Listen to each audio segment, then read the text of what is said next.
Assalamualaikum warahmatullahi wabarakatuh. Nama saya Karmila dari kelas D Manajemen Bisnis Syariah, Fakultas Ekonomi dan Bisnis Islam, Universitas Islam Negeri Raden Intan Lampung. Video ini saya buat dalam pemenuhan perbaikan nilai mata kuliah manajemen operasi. Pada video ini saya akan membahas 3 materi dan 3 cara penggunaan QM-POM pada materi tersebut. Nah, materi yang pertama yaitu manajemen proyek, dan materi yang kedua forecasting, dan materi yang ketiga yaitu materi quality control, dan materi yang ketiga akan ditangani oleh orang tua. Langsung saja ke materi yang pertama yaitu manajemen proyek. Apa sih manajemen proyek? Manajemen proyek ini adalah suatu kegiatan, perencanaan, pengarahan, dan pengendalian sumber-sumber daya. Sumber daya yang dimaksud di sini adalah sumber daya manusia, sumber daya materi, sumber daya peralatan, serta sumber daya bahan dan waktu dari proyek tersebut.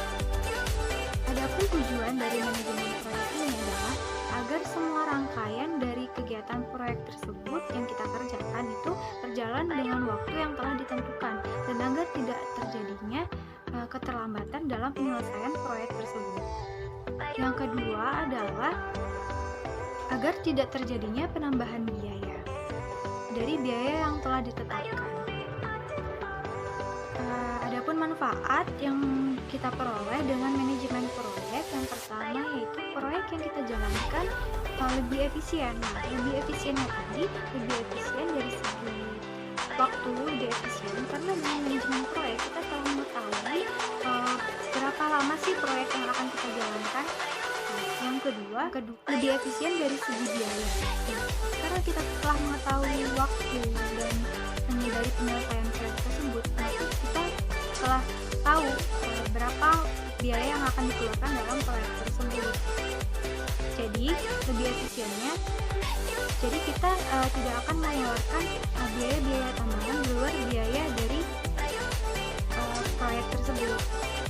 Dan yang manfaat lainnya yaitu lebih kontrol terhadap proyek kita, karena kita lebih sudah mengetahui waktu, biaya, serta sumber daya yang dibutuhkan untuk penyelesaian proyek tersebut.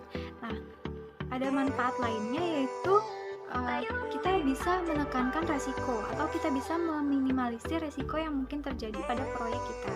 Untuk mengetahui berapa lama proyek yang kita jalankan atau berapa waktu yang efektif untuk pengerjaan suatu proyek yang akan kita jalankan, tentunya kita membutuhkan data atau membutuhkan rangkaian-rangkaian kegiatan terlebih dahulu.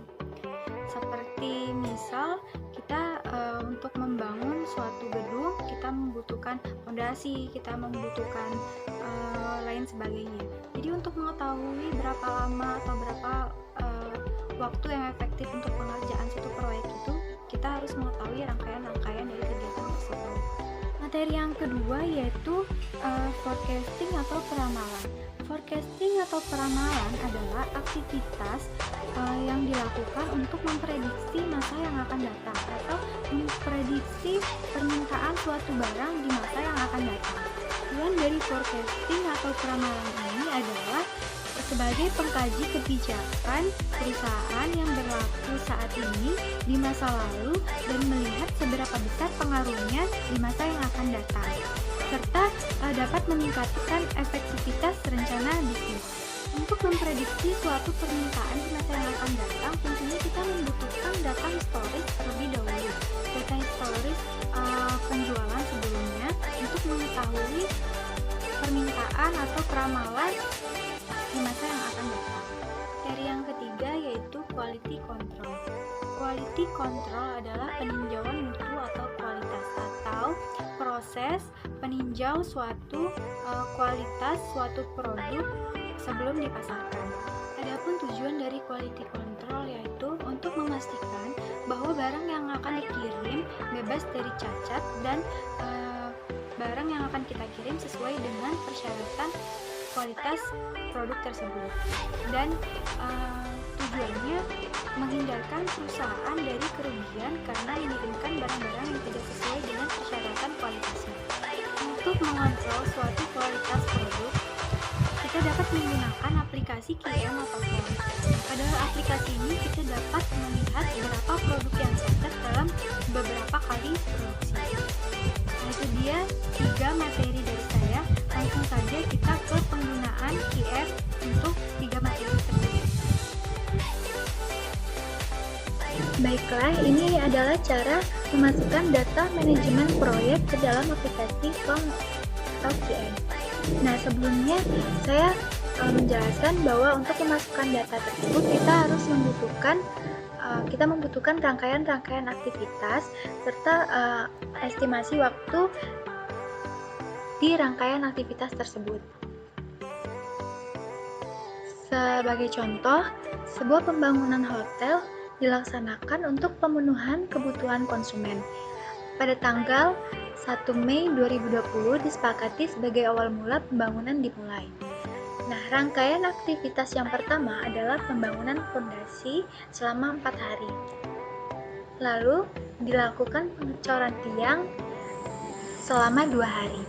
Setelah pengecoran tiang dilanjutkan pemasangan tembok selama 6 hari.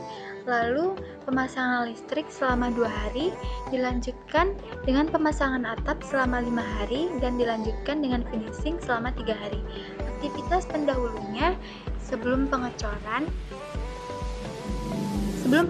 tiang dan pemasangan tembok didahului dengan pemasangan fondasi. Nah, listrik dipasang didahului dengan pengecoran tiang dan pemasangan tembok. Atap dipasang setelah pemasangan tembok dan listrik, dan finishing didahului dengan pemasangan atap dan listrik. Langsung saja dimasukkan ke aplikasi Form, klik modul,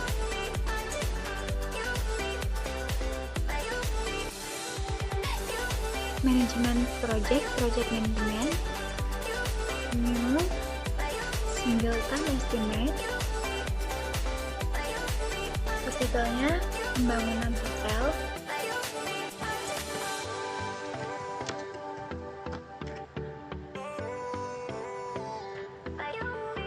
Number of activity, karena aktivitasnya ada 6, jadi kita isi 6. Oke. Untuk aktivitas yang pertama yaitu fondasi. Aktivitas yang kedua yaitu cor tiang.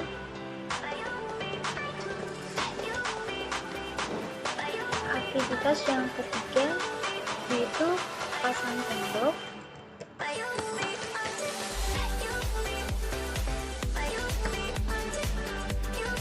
Untuk aktivitas yang keempat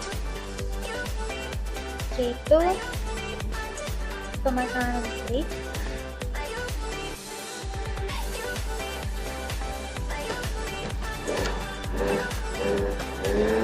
Aktivitas yang kelima yaitu pemasangan atap.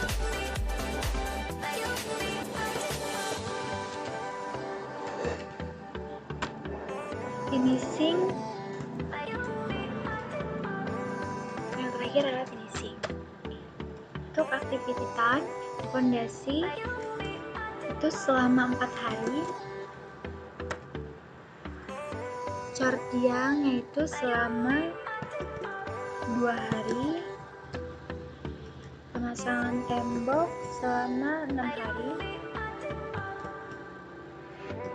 pemasangan listrik yaitu selama 2 hari, pemasangan atap selama 5 hari, dan finishing selama 3 hari.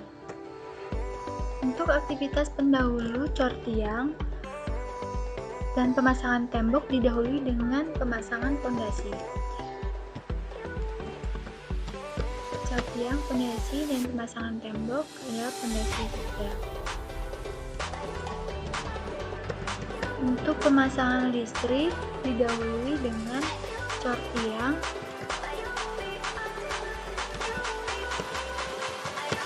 dan pasang tembok.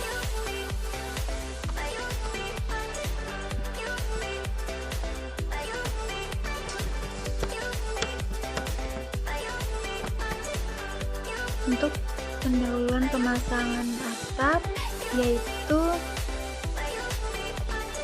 setelah pemasangan tembok dan listrik.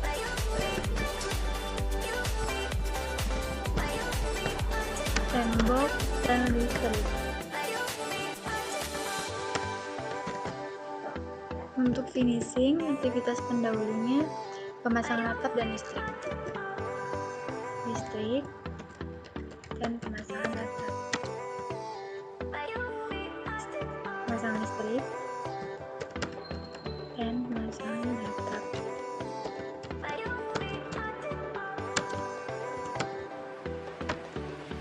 Langsung saja kita klik solve. Langsung saja klik solve. Nah, di sini dijelaskan bahwa proyek pembangunan hotel akan selesai dalam waktu 20 hari.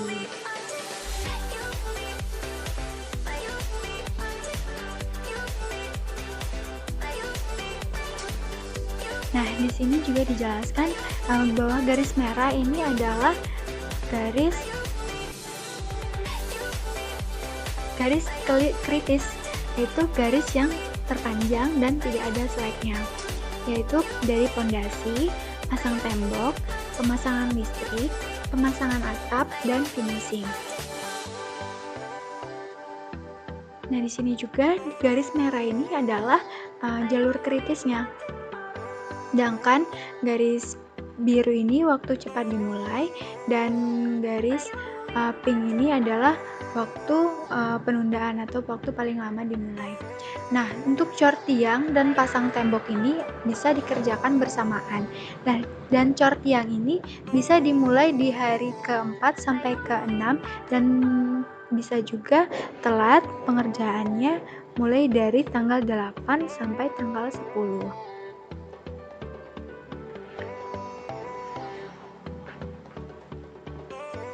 Baiklah, ini adalah pengerjaan dari project management di aplikasi Kiempong.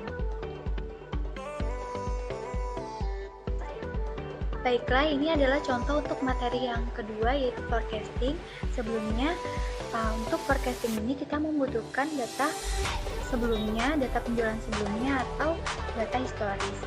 Seperti pada contoh, sebuah perusahaan penjualan mobil memiliki 9 data penjualan. Bulan pertama sebanyak 100 unit, bulan kedua sebanyak 150 unit, bulan ketiga 250 unit, bulan keempat 200 unit, bulan kelima 300 unit, bulan keenam 350 unit, bulan ketujuh 300 unit, bulan ke-8 400 unit, dan bulan ke-9 adalah 450 unit. Pertanyaannya, berapa peramalan penjualan pada bulan ke-10 menggunakan metode moving average 7 periode? Langsung saja kita ke aplikasi QM. Kita klik modul forecasting, new time series analysis. Setelahnya kita isi penjualan mobil,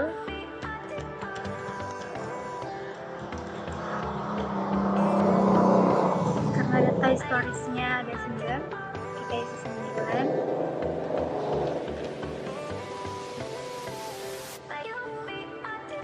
Data penjualan di bulan pertama yaitu sebanyak 100 unit, di bulan kedua sebanyak 150 unit, di bulan ketiga 250 unit, di bulan keempat 200 unit, bulan kelima 300 unit, bulan keenam 350 unit, bulan ketujuh 300 unit, dan bulan ke-8 400 unit, bulan ke-9 450 unit. Pilih metode yaitu moving average 7 periode. Lalu kita solve. Nah, ini adalah hasilnya untuk periode ke-10, yaitu 321,429 unit yang akan terjual di peramalan di bulan selanjutnya. Baiklah, ini adalah materi QM yang terakhir, yaitu quality control. Nah, sebelumnya untuk mengetahui berapa cacat untuk mengontrol kualitas, nah kita membutuhkan mengambil sampel dan dari beberapa pengambilan dan sampel yang cacat dari pengambilan tersebut. Nah, contohnya, perusahaan pembuatan keripik memiliki 10 data produk cacat yang terdiri dari 150 kali pengambilan. Berikut merupakan data cacat produk.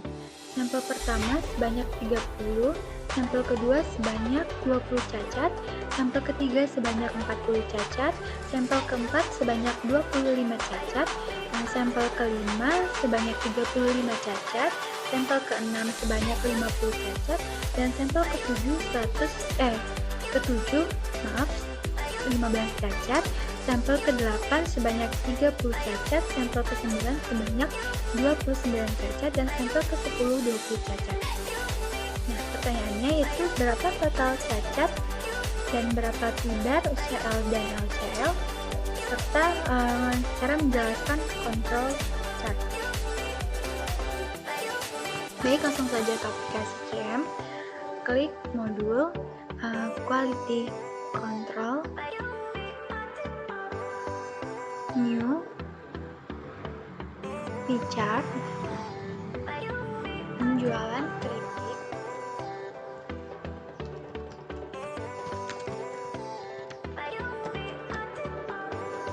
number 10 data,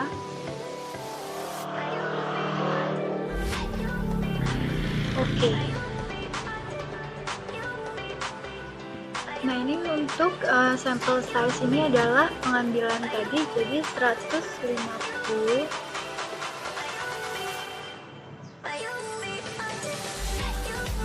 Sampel yang pertama yaitu dengan cacat 30 cacat.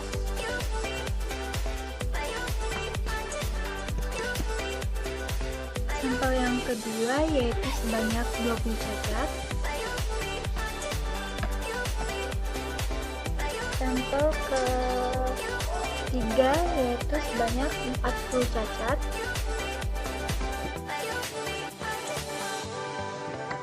Sampel keempat yaitu sebanyak 25 cacat.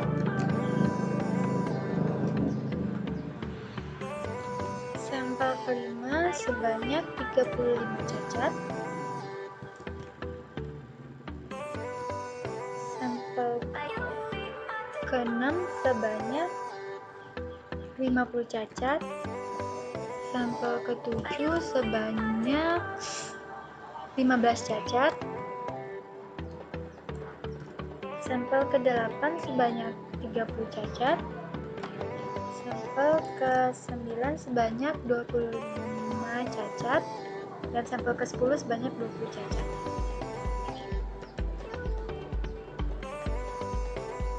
Langsung saja di solve. Nah, di sini adalah total defect atau total cacat, yaitu sebesar 290 keripik yang cacat, dan total P-bar sebesar 0,1933 cacat. UCL 0,2901, LCL sebesar 0,0966. Nah, untuk kontrol chart di sini ada sampel dan LCL, ini rata-rata, dan UCL. Nah, untuk cacat ini ternyata pada perusahaan untuk penjualan keripik ini dia melebihi UCL, berarti